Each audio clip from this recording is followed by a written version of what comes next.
Good afternoon, audience. Welcome to Synergita Talentcast.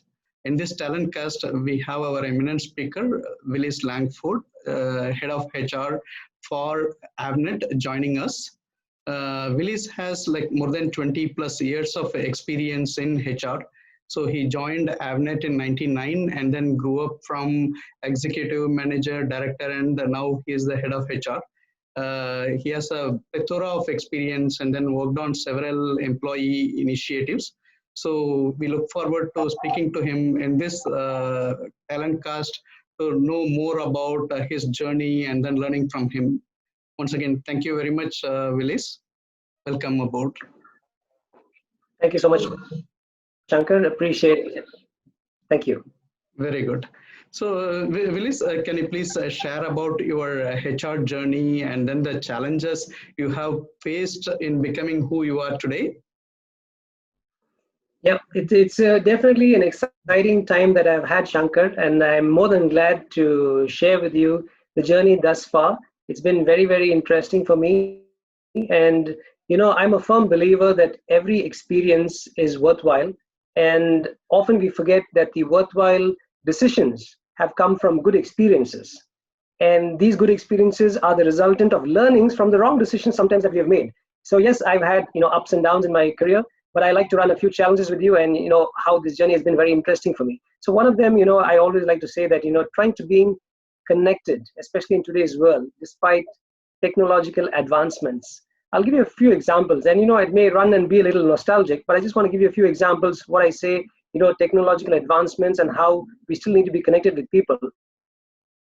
Example, let me say, back in the day, you had a leave letter where you had people talking between the manager and the subordinate. And then you had appraisals where there was a one-on-one conversation between two people. The attendance registers were signed. So there was, again, a face to see in the morning, a smile to happen. There's sharing. Salary payouts were happened earlier in the days. It was cash and then checks. So there was someone who looked forward to give you your check. And then, training facilitation was done, again, classroom, again, more very interactive face-to-face. And you can take it on. And it goes on and on, even grievance redressal, for example.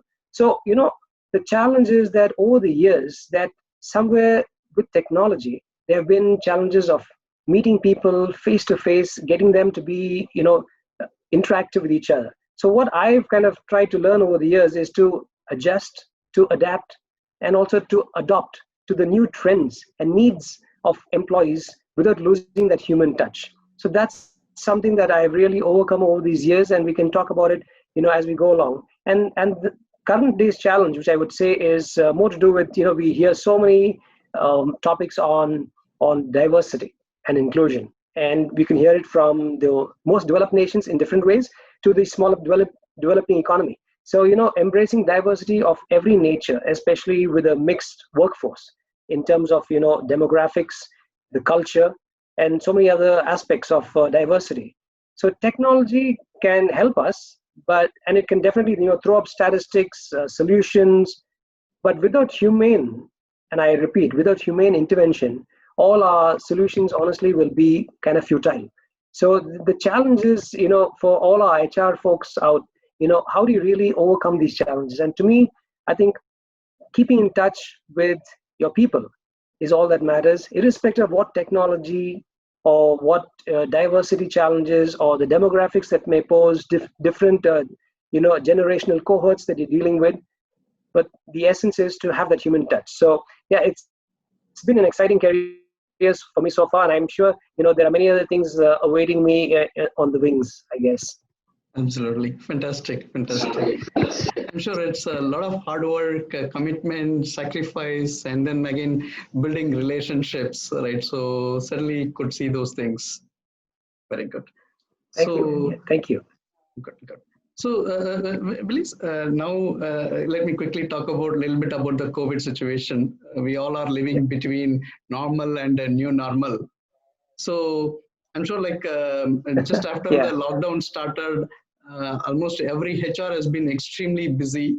I'm sure you would have also gone through all those challenges and pains. So if you can just highlight a little bit on what kind of challenges you have faced, and then how is life and work now at this point of time?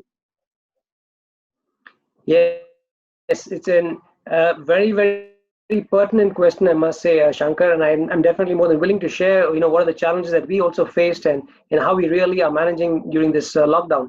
I must confess that, even astute business professionals would have it that a, a contingency plan for business is always a must, right? Everyone wants to have a contingency plan. However, I personally feel that no business, and I reiterate, no business was 100% prepared for a challenge as big as COVID-19, and hence what differentiated, or still what differentiates organizations or businesses, is not that of being prepared, but how well and how fast we adapt to the situation and we have it under control.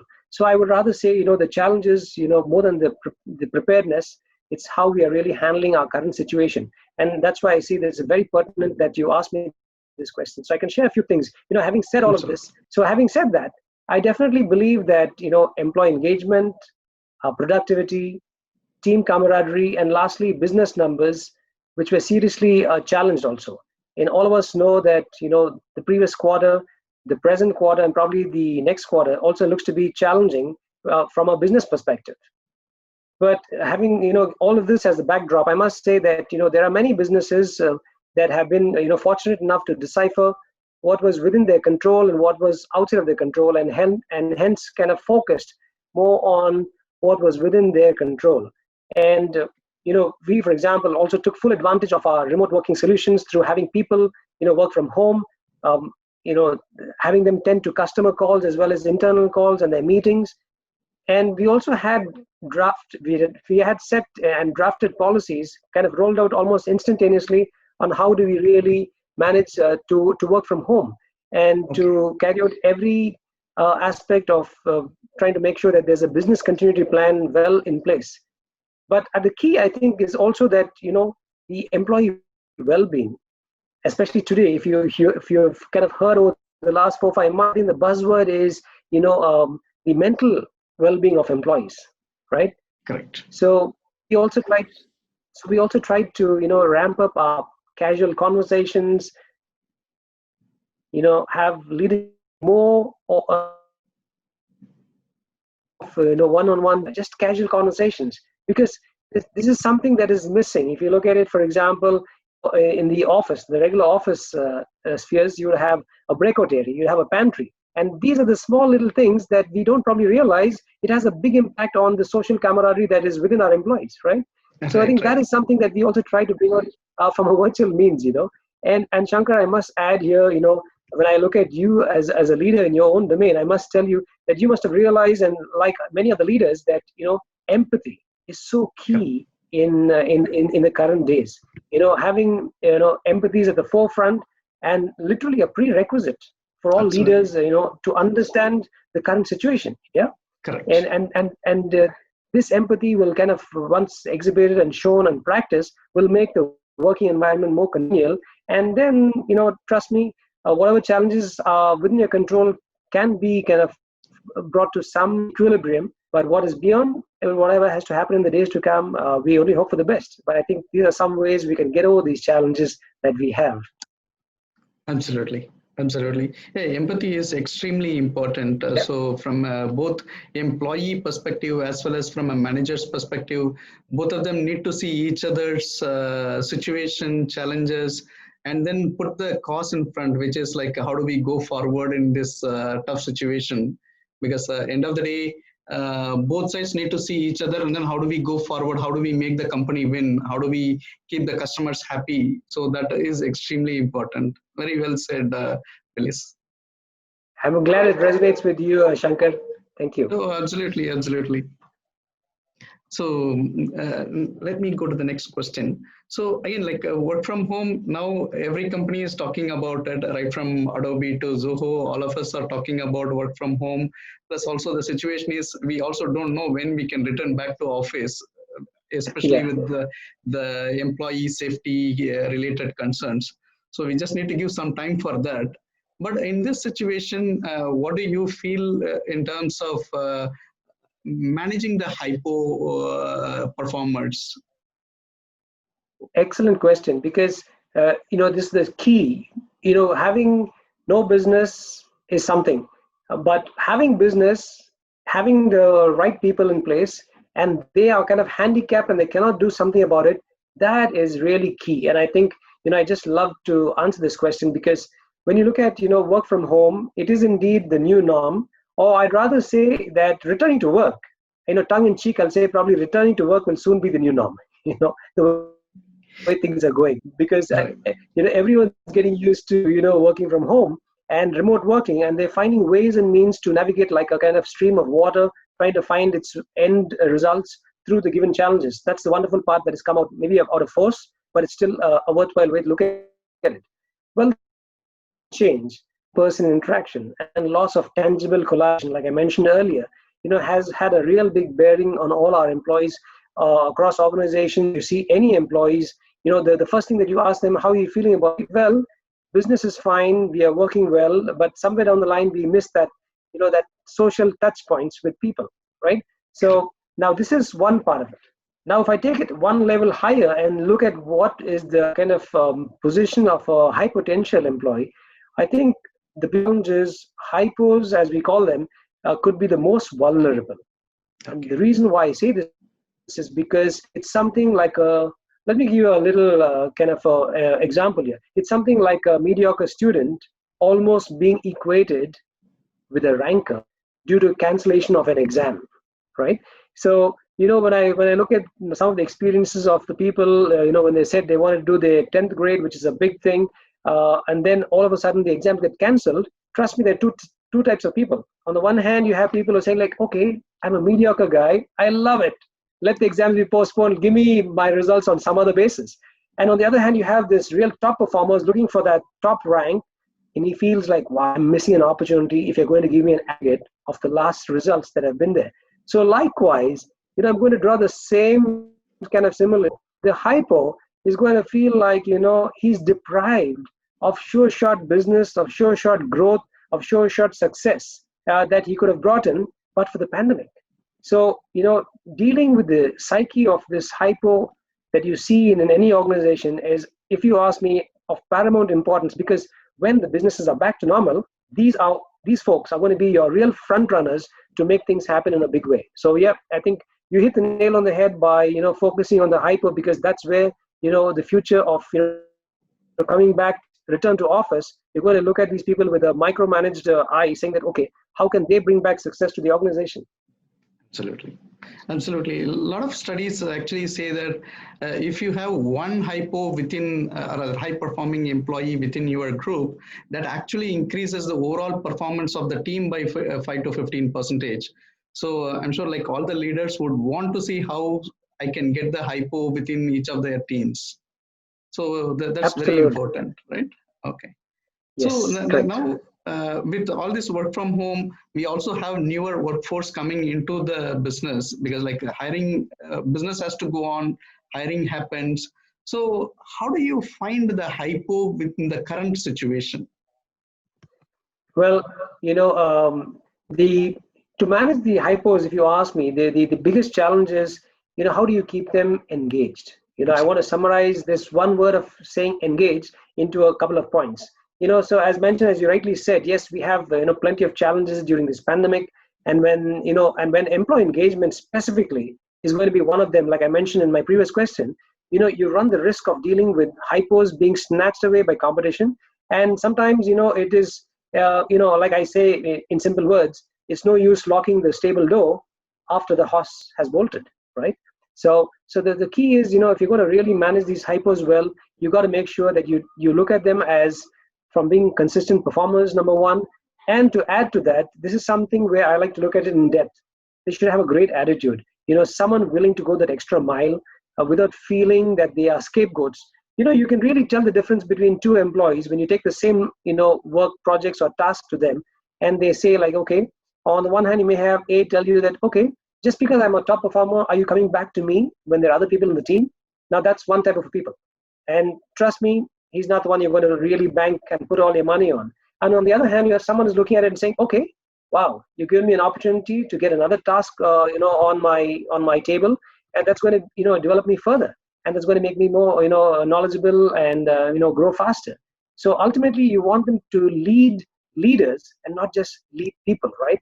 You just want them to take it to the next level. So these HiPos, if you're going to really, kind of, identify them well and hold them on, many ways people do it. They organizations have been tasting success in, for example, let me see, conducting psychometric assessments, providing to provide a deeper understanding of the probable HiPo candidates, especially, for example, their personalities, their cognitive skills, and so on and so forth. So that's something that you can do.